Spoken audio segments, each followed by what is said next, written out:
Very honored and pleased to introduce our guest this afternoon at the Acting Center. This is her book, My Life as a 10-Year-Old Boy, and I'll just say a few words about Nancy Cartwright. She's an Emmy Award-winning actress, best known as the voice of the spike-headed underachiever Bart Simpson, but also gives voice in that series to Ralph, Nelson, Todd Flanders, and various others in the town of Springfield. In what is now the longest-running American primetime scripted television show in history, and now in its 26th year. That's right. In addition to her work on The Simpsons, Nancy has portrayed Chucky in Rugrats, Rufus the Naked Mole Rat in Kim Possible, Todd in Disney's The Replacements, and many others through 3 decades of work. While best known for her work behind the microphone, Cartwright actively supports many nonprofit organizations that benefit children, including famous Phone Friends, the Make-A-Wish Foundation, the Police Activities League, and the Way to Happiness. She is the honorary mayor of the North San Fernando Valley. Didn't know that, did you? And the co-founder of her own nonprofit, Happy House, an organization dedicated to building better families. Will you please welcome Nancy Cartwright.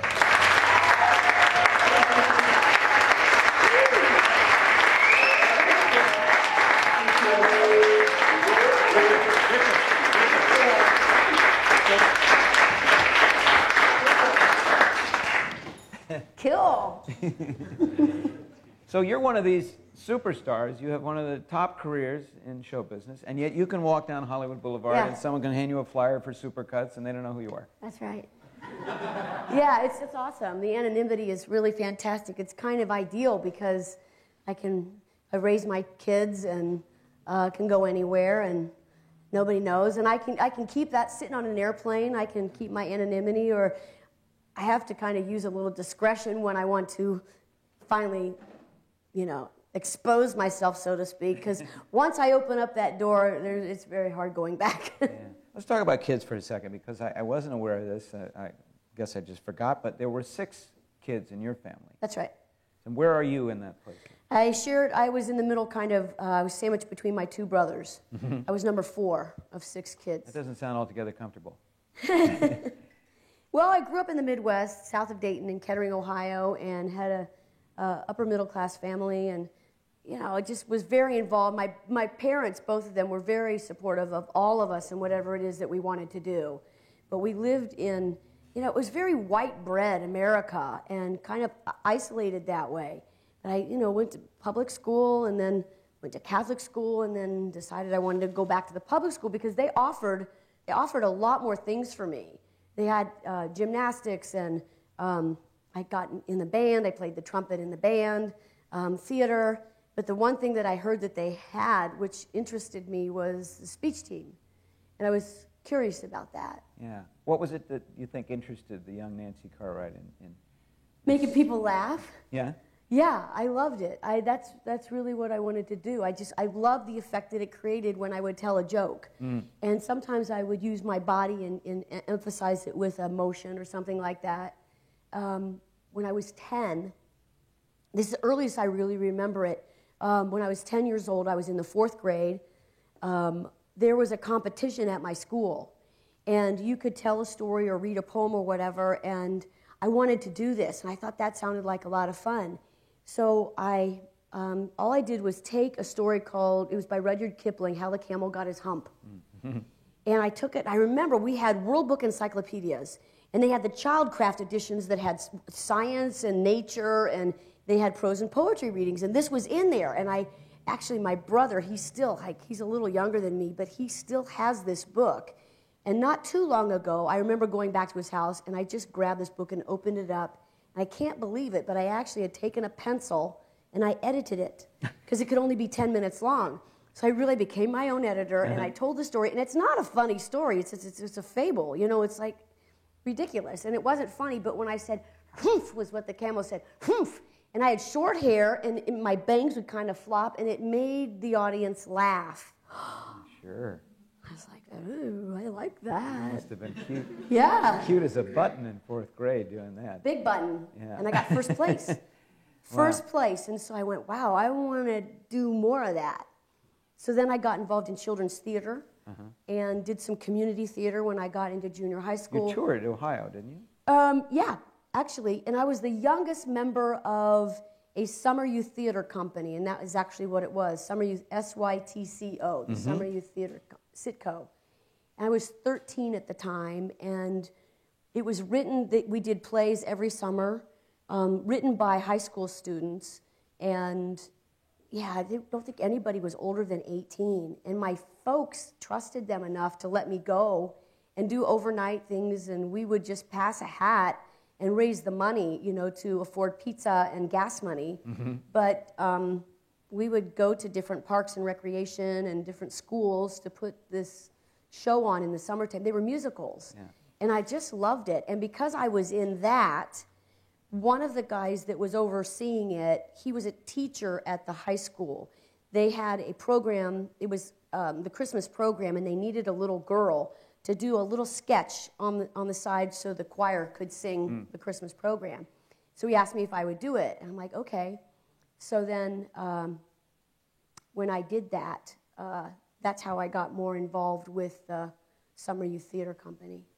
Yeah, and you played a lot of boy roles in the touring, didn't you? Yeah, it's you know, it's so bizarre. I mean, look at my life, and it's just everything. Do I talk to you or do I talk to them? Can I talk to everybody? Can I like talk Look right at me. Look right at me. I want to see this audience. You guys are awesome. You can look pretty much wherever you want to look. Okay.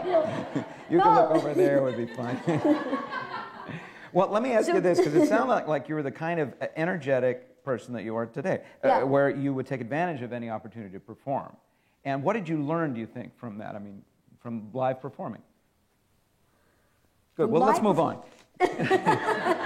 What I learned from that, as long as I don't know, I learned that I could hang with the high school kids and have, well, I was 13, man. I had crushes. I had a crush on like the guys that were 15, 16 years old. That was kind of fun. But I'm like changing. I'm becoming this young woman, and like that was kind of bizarre and weird. But playing, I played a boy Indian. I played a kid, Lieutenant Potshot. I think he was a boy. Sounds like it. It's kind of weird. He played. I got to play a baby Barry, because in the band I played the trumpet, and then I switched over to French horn. This is how you hold it, right? French horn, trumpet, baby Barry. I don't know. And then from that, then I got cast as my first girl part. I was in Wait Until Dark with the Centerville Town Hall Players, and so that was an awesome run because I was about 16. Learning how to drive, and I loved that because the guy that I was driving with, he let me drive the car. That was the important thing to me. I like driving the car. And I'm just kidding. It's like getting on stage and doing it. I love that relationship with the audience. Yeah. And again, in that part, that's a dramatic piece. It's a suspense thriller. Yeah.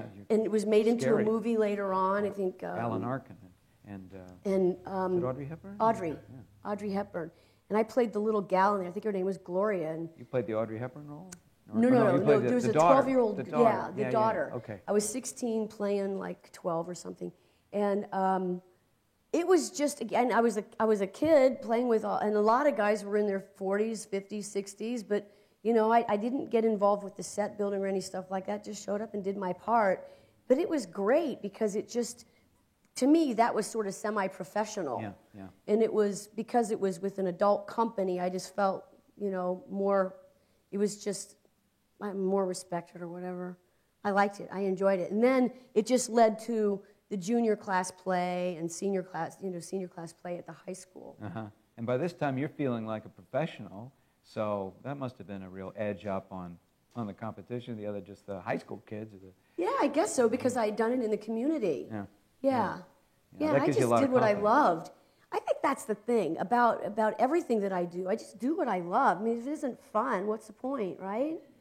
You got to really, really, really like it, because to get involved in something that you don't really like, it's just drudgery.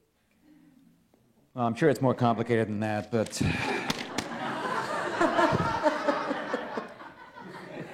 maybe not. Who is Mr. Finkham? Oh my God. He was the band teacher, the band instructor, band director. Mm-hmm. He used to call me Carpenter. He called me the wrong name all the time. And I realized he's Mr. Finkham, and I'd say, it's Cartwright, Mr. Finkhart.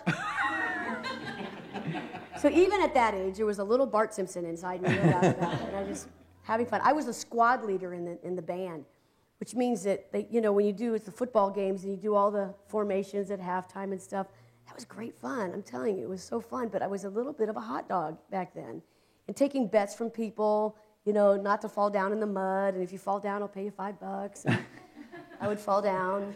Oh, they would pay you to throw the for me to slip on the mud, and we had white uniforms. Oh. Wow. It's like performance couldn't art. Resist. Yeah. Performance and gambling. art. Yeah. That's incredible. You performed in a high school reading of Many Moons by James Thurber, and you chose to memorize it even though you didn't have to. That's right. Why did you do that? Well, it's just, I wanted to have, couldn't help but memorizing it, because week after week, this was when I was on the speech team. They still have this competition going on. It's the Forensics League, and it's associated with debaters. But I didn't get into debate. I didn't want to do debate. But they had individual events like humorous interpretation and prose and poetry reading. There was sales, dramatic readings, duo, where you have a partner. And so this was my first, this was the second year, and I found this piece by James Thurber, and it had like 7 characters in it, and they were mostly guys. There was one girl in it, and she was a little girl, like a 4-year-old little girl. And all I did was tell the story. But you can't help but memorize it, even if you're not supposed to or supposed to or whatever, because it was week after week doing these competitions, and we would go to different schools in Ohio. And sometimes we'd get up at 4 o'clock I'd get up at 4 in the morning because it was snowing outside, had to make it to school by, the bus is leaving at 5 o'clock because we're going to drive to Urbana, which is way the hell out in Boonesville, to compete all day. And you do different rounds of competition, about 5 or 6 people in each round. And if you make, in the smaller events, it was just 3 rounds and they pick a winner. But then if you win so many events throughout the year, sort of like football, you're invited to a national competition. And then they would have the district competition in Ohio and then a national championship somewhere else. And for 2 years in a row, I ended up getting first place in humorous interpretation. So I was invited. Wow. Yeah. It's a very stiff competition, I'm sure. It was awesome. It was so fun because, all on the school's dime, you get to travel and stay in hotels, but get up and I mean, I look at it now and I look back at those days, and I had no idea that this was kind of my training ground for what would eventually become my career. Mm-hmm. Again, I was just doing what I liked, just telling these stories and playing, the king and the royal wizard and the royal mathematician and the father and the girl and la la. But the judges started writing things on my critique sheet saying, "You've got an unusual voice. You should do cartoons." Wow. For real. I'm like, whoa, I never even thought of that. Really? Yeah, it never even occurred to me. I mean, I was a fan. I watched the Looney Tunes, watched, the Jetsons, the Flintstones, grew up with all that stuff. But it never occurred to me, this is Ohio. It's not like the animation capital of the world, right? Did you have an awareness that there was such a job as a person that would go and do animation voices at that time?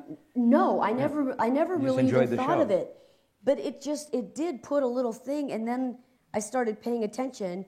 Then when I was about, my sophomore year, I wanted to get a job, and I ended up working at an ice cream place, Friendly Ice Cream, where they sell sandwiches and ice cream and stuff. But one day, this guy came in, and I recognized him from my church. My family went to the church, and his daughter and I were in the same class together. Anyway, his name was Mr. Bennett, and he was the president and general manager of the local radio station. And this was Dayton, Ohio, home of aviation, the Wright brothers, all that stuff. And the name of the station was WING, Winging It in Dayton. Little piece of Dayton trivia there for you. Anyway, I recognized Mr. Bennett, and he's like, wow, here's your friendly fribble. Double cheeseburger special. There you go, Mr. Bennett. So Nancy, what are you planning on doing? And, you know, I think this was my senior year, though. I said I started working there, but I worked there a couple of summers. So my senior year, he asked me what I was doing, and I had just been given a scholarship to go to Ohio University to do the same thing that I had done in high school, which was be on their speech team. They actually gave me a full scholarship. Wow. Wow. To travel around, do what I love, change my voice, have people laugh, and pay for my education. I'm like, damn, I love this. I love it. And I told him, I said, well, I'm going to go to Ohio University. I got a scholarship. Well, what's your major? I said, well, it's communications. Oh, well, what are you going to do with that? And I said, you know, I'm not quite sure. I don't want to be a DJ. I'm not quite sure. I'll figure it out, but I'm going to be on the speech team. That's why I got it. He says, well, listen, you know, Nancy, you should give me a call because in the summertime, you know, we could use some help at the radio station. It's kind of like could be in your area of your interest, but we could use a little part-time gal to come up here and work in the summertime when people go on vacation. So, you know, this is like, wow, okay, that sounds good. I'm going to miss the ice cream. But that sounds like fun. It sounds more professional. Gives your arm muscles time to kind of catch up with one another. Right? The right arm. I mean, yeah. Get that simmer down there.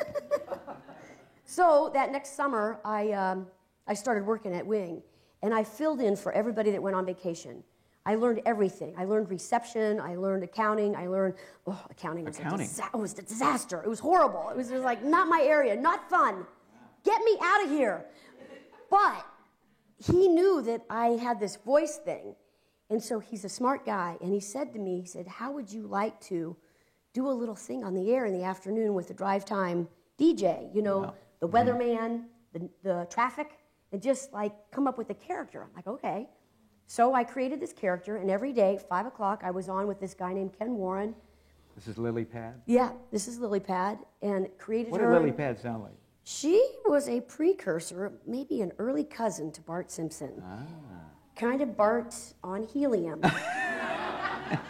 Because it was the poolside show with Ken Warren. Now, this is radio, so you're not getting any picture, obviously, but people on the radio are listening to Ken Warren talk about the traffic and stuff like that. Well, this is the poolside show. We've got Lily Pad here, so Lily, what's it like out at the pool? Well, we've got olives. The olives are sticking in the filter system. It looks like doing, and then he put on some silly sound effect. And we only bantered back and forth for like maybe 2 minutes, you know, and then we got down to business. Or he got down to business or whatever. But it was improv, and it was silly, but it was fun. Did it give you a big thrill to do it? It did. It was a big thrill. And again, it was like I was getting paid. This was my first kind of paid gig as a voice actress. Yeah. So everything was just amazing. Then one day, a woman came in promoting music for Warner Brothers Records. But Warner Brothers, to me, as you can imagine, would mean Mel Blanc, Tweety Bird, you know, Sylvette, all those characters. Mel Blanc, I'm like, oh my God, maybe she knows him. maybe she could, I don't know how we could do this, but like this is Ohio, how could we do this?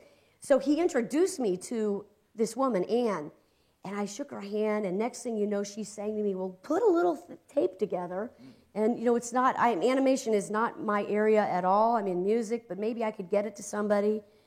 Long story short, I didn't meet Mel Blanc, but she sent me some addresses and phone numbers of studios and stuff. But there was a name on there that stood out, and I couldn't resist but give him a call. Dawes Butler. Exactly. And Dawes Butler, to many of you, you may or may not know him either, but he was another studio across town. He was Huckleberry Hound and Yogi Bear and Quick Draw McGraw, Elroy Jetson, Baba Louie. The great Hanna-Barbera library of shows, yeah. Yeah. So I called him up one day. You called this guy up out of the blue, and he's one of your icons. Yeah. He had an answering machine, and I left a message, and he called me back, and it just, like, we hit it off. I remember, God, it's so easy to go right back What did his outgoing voice message sound like? Oh, this is, here I'm in date. We didn't have phone machines. Hollywood, Beverly Hills, yes, they had them out here. But we didn't have one at my house. It was always, it's me, it's for me, it's mine, it's mine. And, we'd have two phones and somebody would pick, Steve, get off the phone, it's for me. Anyway. Those were the days. Those were the days, but we didn't have an answering machine, so I call his number up, rotary dial, and I'm listening, and all of a sudden, hello, yes, this is Percival Pickles, Mr. Butler's butler. Mr. Butler's not here right now. Please leave a message, wait for the beep. Beep. It was fun. Hello, Mr. Butler. This is Nancy Cartwright from Dayton, Ohio. He did something a little bit more, a little more severe and more professional or whatever, and I just did a little cockney thing. But it worked. I didn't leave my phone number. I left an address, and I called him right back. Hello, it's me again. Listen, why don't you call me back? Collect. Totally fine. Give me a ring on the telly. And he did. And the phone rang, told my mom and dad, my brother, the phone may ring tonight. It may be from Beverly Hills. It may be Dawes Butler. I'm just saying, it's going to be for me. Let me answer the phone. And I remember racing to the phone and collect call from Mr. Dawes Butler. Oh, it's him, it's him. It was a thrill of my life. It was like, oh my God, hello? Hello? Hello, Nancy. This is Dawes Butler. Oh! What an exciting moment. That's a phone call you never forget. I have to just say, there's all this stuff going on in your busy life as a kid growing up, and you've got 5 other siblings. Yeah. And your parents, I assume, are helping all of you guys. Yeah. And nurturing your dream and schlepping you where you need to go and helping you along and in order for you to have these wonderful breakthroughs and to compete and to do all these things. What great parents you had. Yeah, it's true. It's true. My sister was training to be a concert pianist. My brother was into building, he was in the soapbox derby, competed in the soapbox derby, so he was into woodworking and doing models and things. My other brother, he was into athletic, sports and stuff. Another sister played the guitar and was into art. My sister Marcia was into trolls, the dolls. Well, who isn't? My baby sister.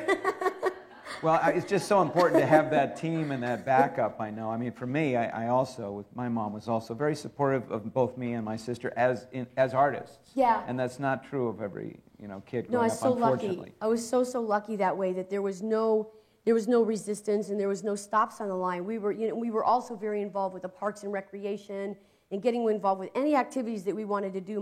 My parents, did the best to provide that. At one point, though, there was a time when my dad, something had happened at work and he was unemployed, and we had to get really creative because all of a sudden it was such a drastic change in what we were used to. But when I look back at it, my older siblings were more aware of it than I was. But I knew something was different, but it's funny, it didn't really bother me. Because as far as Christmas goes, we just would draw names at Thanksgiving, and instead of buying presents for everybody, you just buy your Kris Kringle a present. We just got a little creative that way, but it never really affected our ability to create things ourselves, which is well, that's what you were doing. What we do. You were doing that full time anyway. So. Yeah. Tell us more about Dawes Butler. First of all, how tall was Dawes Butler? You know what? He was shorter than me. Yeah, I'm 5 foot. 5 foot and just a little bit, and Dawes is 4'10". He was the cutest thing. When I met him... Did he look like Huckleberry Hound? You're kidding me, right? I mean, was there any kind of... No, okay. That answers the question. No, he was just like my dad flew me out when I finally... I'd gone to Ohio University for a couple of years, and it just reached a point. It didn't take very long for me to realize I wanted to move and come to California, and I wanted to transfer. I thought the smartest way to do it was stay in the school system so I would be busy, because to just uproot myself. I was 18. I was almost 21. I was 20 when I decided to transfer, and got accepted at UCLA, and he was in Beverly Hills, so it was just a bus ride for me. But my dad brought me out here, and we went and set up, we were going to have lunch with Dawes, and knocked on his door, and he opened the door, and he's just standing there looking at him, going, oh, well, don't just stand there and give your old mentor a hug. And he just took me under his wing. I'm not kidding. It was so lovely to have, because my dad left, and now I'm kind of all alone. I'd never even been on an airplane before, and here I am, 2,500 miles away from my family and by myself, but I'm really doing what I want to do. It was such a strong purpose for me to do cartoons. Yeah. And Dawes Butler obviously saw a lot in you, with this long-distance mentorship to encourage you, and knew that you wouldn't be coming out for no good reason. That's right. He at first did not encourage me to do it. He was concerned because I think for him, in retrospect, it just meant a lot of responsibility, because if I didn't make it, it would bother him from a very avuncular viewpoint, It's like I was concerned. He was concerned. I had no attention on it. I was busy. I was like doing plays at UCLA and staying busy, working and doing classes and stuff. And on Sundays, I would just take the bus and go for a private lesson with him. What would you do in those private lessons? He was, his studio was behind his house, and we would go in. There was a big room with a big table, and on Thursday nights he would have a bunch of people come. He had a little treasure box in the center of the table. It says, if you can pay $10, if not, next time. He never really, it wasn't a real money profit-making kind of thing for him. He just liked to help people. That's no way to run a business. Terrible businessman, terrible. But for me, I would just go, and he didn't teach people how to do voices. His main thing, from what I remember, was he just taught you how to take the written word and make it your own. You read it, how do you take that in and do whatever it is that you're going to do in whatever character that you decide to do, and then when you communicate that message can get across to whoever's going to receive it. And we would change it up and work, and his main goal for me was to get me to a point where he felt like we could put a professional demo tape together. And it took several years to do that. I was there in the fall of '78, and it was in '81 that he took me out to Hanna-Barbera. Wow. And So almost 3 years of prepping and training in a specific animation field. 2.5 years. But meanwhile, I would go and, he would show me old footage of stuff that he had done. And some of these people, their voices, I'm going, wow, because I remember when I worked at the radio station, when I was in the traffic department, and traffic kind of like assigns all the commercials to the certain specific time that the advertisers have paid for. Like 8 o'clock in the morning was more expensive than 10 o'clock in the morning. So I got to, somebody went on vacation, I'm like, oh my gosh, I get to do this? But I would hear these commercials, and I had I could open up the book and find out who's the advertising. J. Walter Thompson did this. And I'm listening to this voice, I go, who is that? And then I could find out on the contract, and then I would write a fan letter to Joni Gerber, or to Frank Welker, or to John Stevenson, or whoever. So I started these names. I would see them in the cartoons, and now I'm hearing them on the radio, and it's kind of coming together for me, right? So when Dawes then took me out to Hanna-Barbera, it was unbelievable that, it took, I don't know how long, fairly quickly I got cast in something, I think within a month. I had to borrow somebody's car from the dorm, had to borrow his car and make my way from UCLA up Beverly Glen, and I remember getting lost, the 134 and the 101, and oh my God, where is it? I'm so confused. And then I bought a car. Oh, that was a disaster. Floored at 45 miles an hour. This car was just like, oh my God. People give me the finger because I was going so slow on the 405. I made a bumper sticker. It said, "It's floored."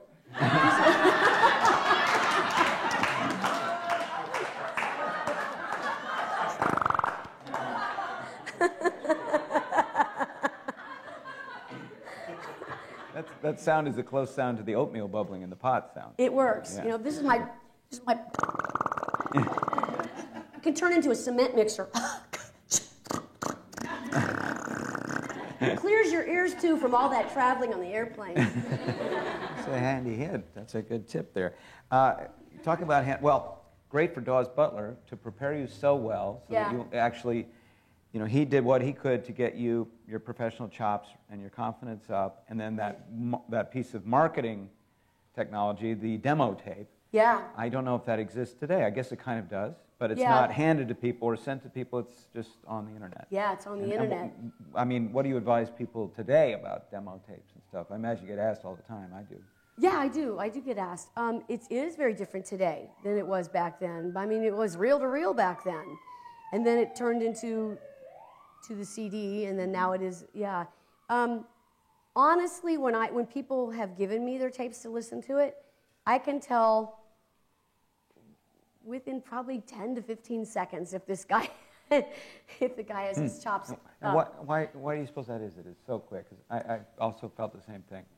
Well, I think it's that technical expertise that adequate in order to to convey that message. Do you also find that people make the mistake or the choice, let's just say, of copying other actors, other artists, rather than creating their own thing, or if they're trying to do something that's I already don't been have done? any problem in people copying other people. I think imitation is a great tool to use, because if you start to imitate, I mean, you of all people sitting next to me, you oh my God. Jim, it's amazing. But there's so few That's what people. I mean. It's a big mistake that people should not. We should just. Come on. No, but somebody could try to do Clint Eastwood and do a bad Clint Eastwood. And I don't mean you. But somebody does a bad imitation of Clint Eastwood or whoever, Marlon Brando or Sylvester Stallone or whatever. You do a bad one, it still can inspire, and you can end up coming out with a whole different kind of a character. Yeah. And it goes. People have stolen. They've done that since time immemorial. Sure. Dawes Butler, he did it. When he was dating his wife very early on. Apparently, Huckleberry Hound was the neighbor that sat on the porch. Well, hi there, Dawes. How's it going? And Dawes remembered that later on and stole that or borrowed it or whatever, created from it, and came up with that kind of like, guy from Tennessee named Huckleberry Hound. Huckleberry Hound, little pork pie hat. Well, so he got you to that professional place so that he could actually walk you into Hanna-Barbera. Yeah. And in a month, you say that they shook actually hands with people. realized that this is someone we need, and that you could fill in a gap and begin another level of professionalism. What was Hanna-Barbera back in those days? I've had a little bit of experience there. It was awesome. Yeah. It was awesome. A real studio. You enter Cahuenga Boulevard West, pull in, there's a kiosk, there's the guard gate. The big guard. Yeah. What year was that around? That was in 81. 81. 81. 81. I went there before then, and Dawes would have me come and just sit. And I got to, just be there as a guest to watch them do a record. And that's where I saw Joni Gerber, and I just remember shaking her hand and saying, wow, this is so cool. What would we know her voice from? Oh, gosh. She was Irona the Maid on Richie Rich. Okay. So when I got that show, she was on it with me. And it was awesome to be in the same room. Oh my gosh, what other stuff? She's done a lot of radio commercials. Is she still working? No, she just recently passed away. Yeah. But one of the last great pioneers. They're not many of them around anymore. I just had lunch actually about 2 weeks ago with June Foray. And she's, Rocky the J. Flying Squirrel. That's right. And Smurfette, and she was also Granny from Looney Tunes. And she is also still working, and she must be 90. She's about 90. She won't admit to how old she is. I'm going to keep bragging how old I am as long as I'm 100 years old. I'm Bart Simpson. Who the hell are you? What was it like, your first voiceover animation session that you saw or that you were in at Hanna-Barbera? What was that like? I was so nervous. I remember it. It was, because I was surrounded by like I said, all those guys that I mentioned were in it. And there's another guy, Dick Beals, who he was an interesting fellow. He was a midget, and he flew an airplane. He used to live up in like Northern California, and he would fly down to, I mean, the importance of him being a midget. I don't know why he even added that, but It's I thought colorful. he was interesting. We could see eye to eye. It was awesome. It's finally someone for Doris Butler to You look down get on. the image. It's like we were all like these short people, like doing voiceovers together.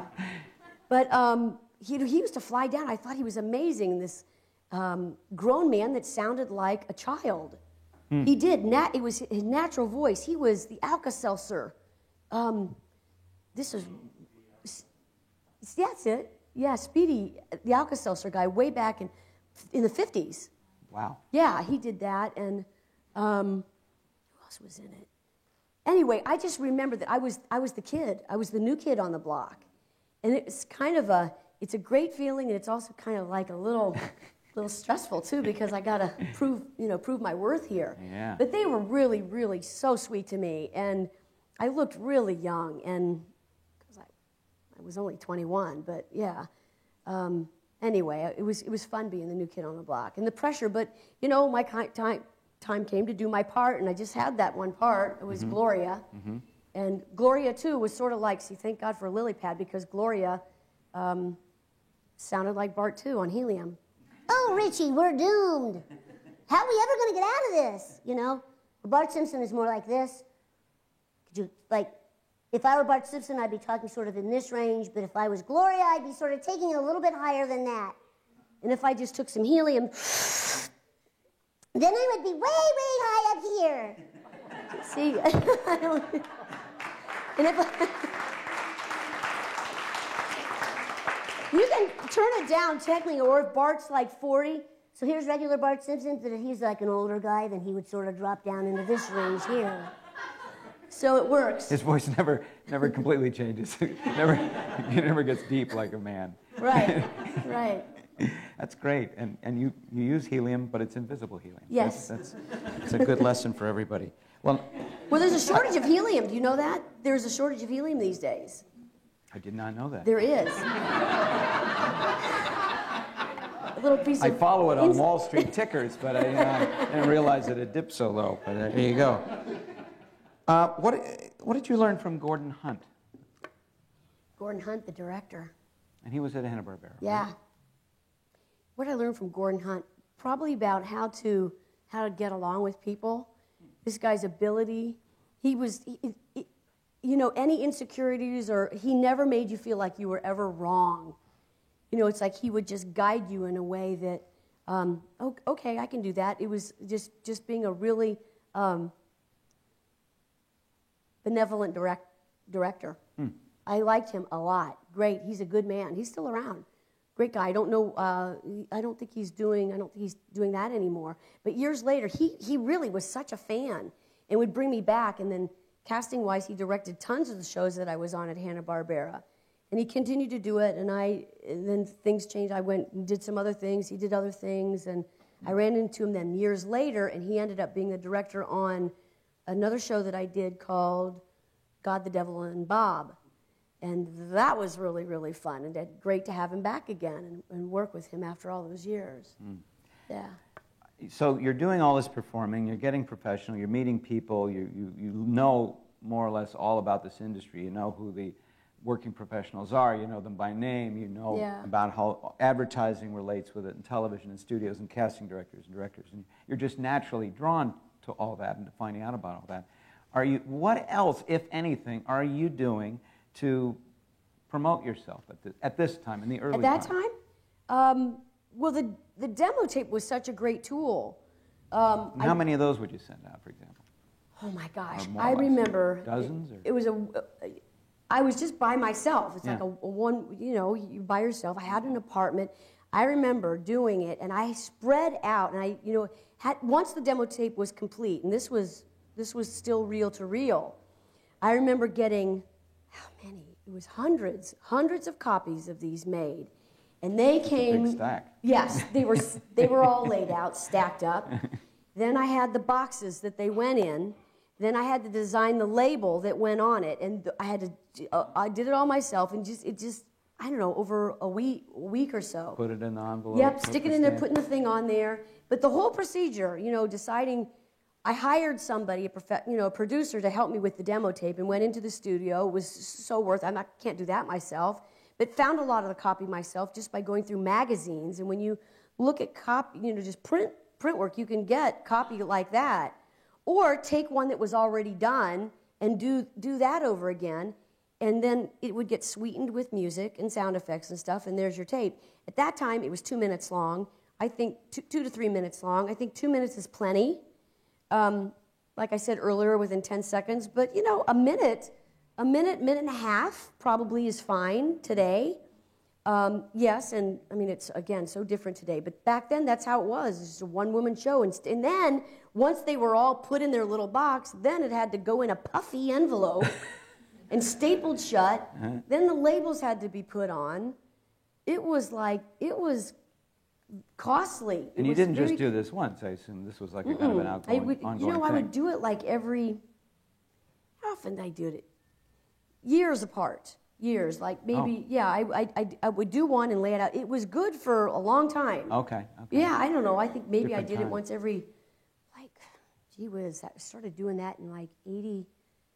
Wow, these are good questions, making me think. Probably in the early 80s, and then did it again in 86. And then I would change the label, kind of change my mock-up. And the first one was I took advantage of the name Cartwright.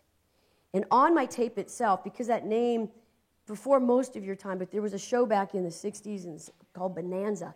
And it was the Cartwright family, but it was like these boys, again. I was the kid's sister. They kept in the closet. They never talked about me. But I used the positioning of that, and on my demo tape, it was like, there's an opening song, dun dun dun dun dun dun dun dun dun dun. That was the theme.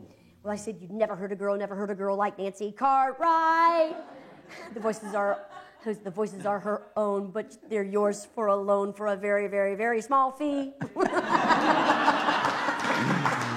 my God. But I said it really fast. Yeah.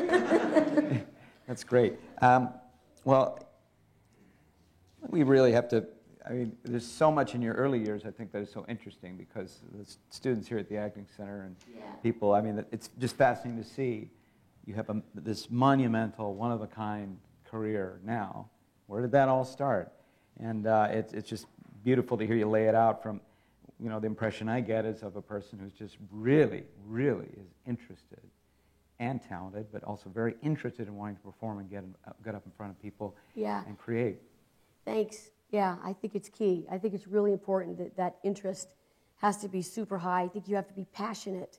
You can't just have a curiosity about it or, I'm going to do it as a hobby. You really have to invest yourself in it. And you're somewhat competitive, too, in a nice way,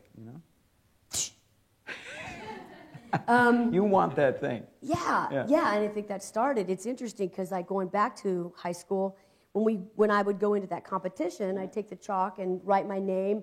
Like, say I was speaker number 4 in that round. I'd put number 4, Nancy Cartwright. After a while, it was funny because I'd walk in the room and people would go, oh. Sorry. She's here. Come on, I'm raising the bar for you. You guys got to do better. But what's nice is... Trophies, you have trophies, man. Oh, yeah. It's fun. You have that great attitude. It's a very high-spirited kind of competition where it's not like, I'm going to grind you in the dust. No. Come on, let's all do the best we can. All right, be afraid. It's fine. Oh, I loved it. I just loved it. I loved it. There's one thing that I think might help here with this group is that, when I was at UCLA, see, they didn't have a voiceover major there. So I'm thinking, well, what am I going to do? And I did theater. I did children's theater and junior plays and stuff, but I never really trained on camera I just was sort of self-taught. You don't really learn. Doing the junior class play, you just kind of memorize your lines and hit your mark and hope that you don't forget anything. It's not really, I don't think I was really trained. But when I went to UCLA, I got in the theater department, and here I am, and I love comedy. I like making people laugh. So I'm there, and something had happened. My mother actually, I want to bring this up because people think that we talked a little bit about this beforehand, about what obstacles it just seems like I have such a perfect life. I think people still think like there's no problems. I just don't like share my problems much, but there are still obstacles. Everybody has obstacles, no matter who you are, where you are, how successful you are. There's obstacles to overcome, right? Yeah, for instance, you're a werewolf, right? Jim, you promised. Well, I thought that's what you were going to talk about. I'm sorry, my bad. You didn't hear that, didn't you? No, you know, something had happened. My mother, right before I was to move out to California, my mother actually had passed away. And mother of 6 kids, and it's like we were such a tight family, and we were all of us, of course, devastated. And it was tough, and my cousins are like, my brother, what are you going to do? What are you going to do? And I mean, what am I going to do? I'm going to do what I'm going to do. I'm going to go. I'm absolutely going to go. This is right at the time when you're about to leave. Yeah, it was 2 weeks before I was to move. Wow. So, and my mom and dad, it was all scheduled. They were both going to take me out to California. Wow. So it turns out my mother's she's not around anymore, and I moved. My dad brings me out to do the whole Dawes Buzz. Big, dramatic drop emotionally changed for me. And coming out, living in the dorm, and I didn't know anyone except Dawes every Sunday, so it was a bit of a challenge. But what I did was I immersed myself. I just invested myself in their program, in their acting program, and it saved my life. It truly, truly saved my life doing what I love. Because there was a young gal, she was one of the teacher's aides, and she said, one morning, I know I blacked out or something like that. It was just a little too much for me to handle, but I hadn't told anybody. It was like grieving and couldn't really go through a grieving process. So I told her, and she said, she had a lot of compassion. She said, this is what you should do, just audition. Because you're going to be, you audition one time, but you'll get an opportunity we will fight over you, and as well as everyone else, you'll be considered for the for the one-act plays, and for the main stage production, and for the grad student productions. But you only audition once. I thought, God, that's great. So I auditioned, and it turned out that I got cast as the lead in something that she had written. And it was kind of a sitcom, the way that it was very sitcom-y. So I did that, and then I did another play the next, I guess in the springtime I had done another play. I had to drop out of school 1 quarter because it was so successful that the director wanted to do it in Hollywood. And I was 22 at the time playing a 12-year-old on stage.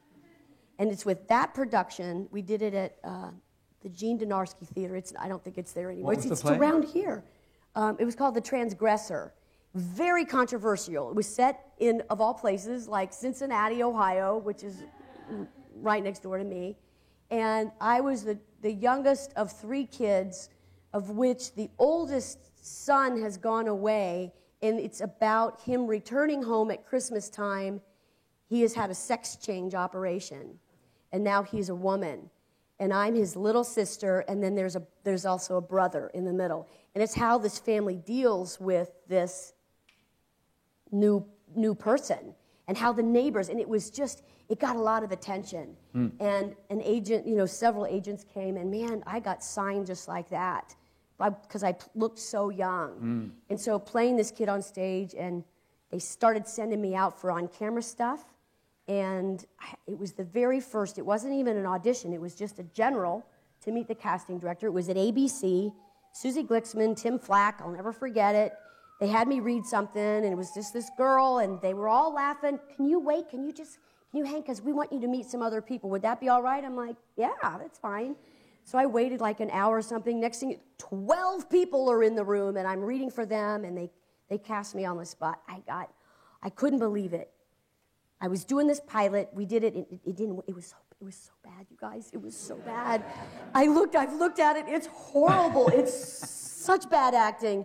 I was just mugging all over the place, but it didn't matter. I was on my way, and now I started balancing some on-camera stuff with all the voiceover stuff. It's a completely different track. Totally, two totally different careers, as I see it. I think they're different. Yeah, totally different. They're different people that you work with, different type of performer, different type of whole production team. Has it helped your on-camera career sometimes to have the fame that you have now?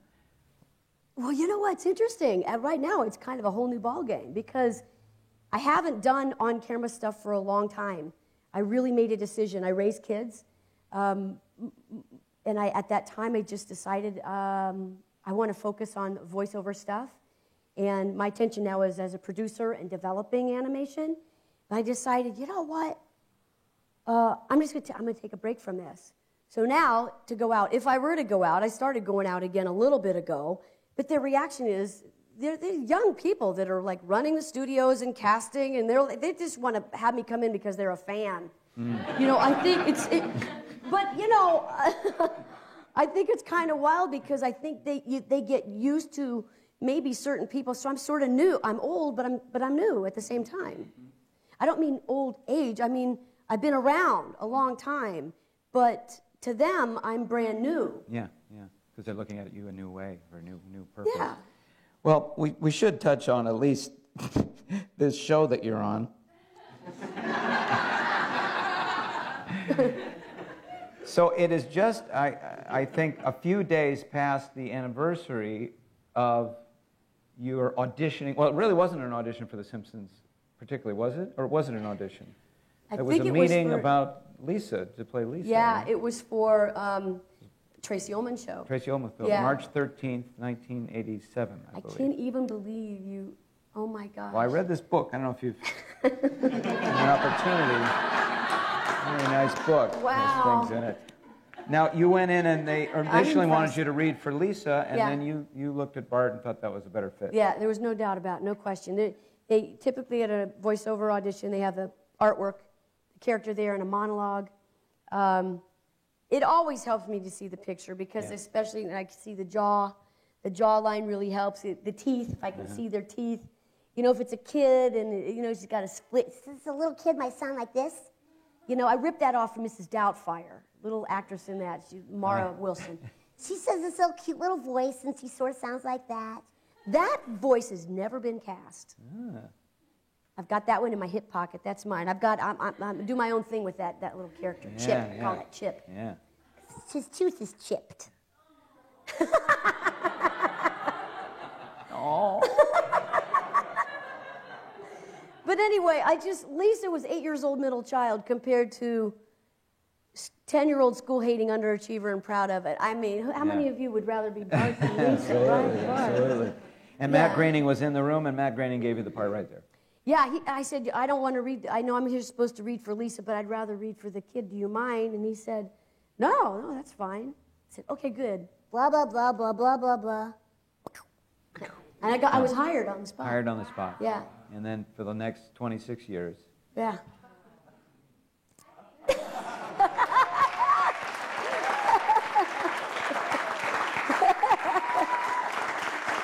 Score. And the show is still going strong. Yeah. Well, I know that you could talk for hours about The Simpsons and your experiences. You've had so many, and I won't ask you to even pick out your salient ones. I had a couple of questions. Tell us about the time you directed Kirk Douglas. It was awesome. It was so amazing. Okay, this was, occasionally I get the privilege of working with a celebrity because their schedules are so crazy that they're not available when we do the record, which is on Mondays. In such the case with Mr. Douglas. So I showed up at the studio, and he was arriving about the same time, but he got out of his limousine, and he'd been working on a movie, and he took the break to come to do this and to go right back. And he was not in great health. He was a little cranky, to be honest with you. He was a little cranky. And I noted that, but just recognized it. And then we went inside, and he was just, nice to meet you. Listen, I'm one take. You got one take. I'm going to do this in one take. I said, okay, that's fine. So typical, this was in a fairly large studio. He had a music stand. I had a music stand with his script, my script, headsets. And I handed him his headset. He said, I'm not going to wear that. They're going to hurt my ears.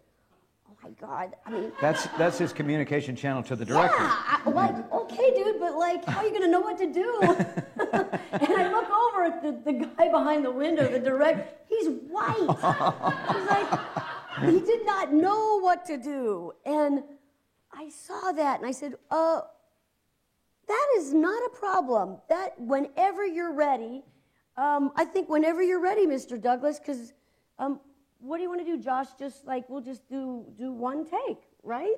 He's like, yeah, it's totally fine. So whenever you're ready. He's kind of looking at me like, oh, okay. So we start, and it's a monologue. It's a pretty good-sized monologue.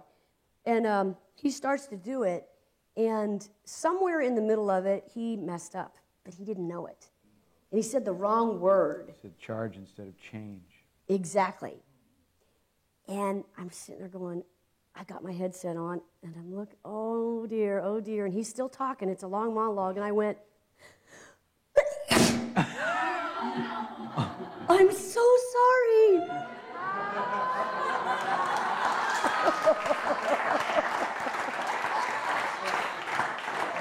Oh, I'm so sorry. I ruined your take. I'm so sorry. Well, he goes, well, that's all right. That's all right, honey. I said, well, why don't we go back to, like, back here where you say I'm going to change the rules here, like right there. Why don't we just pick it up from right there?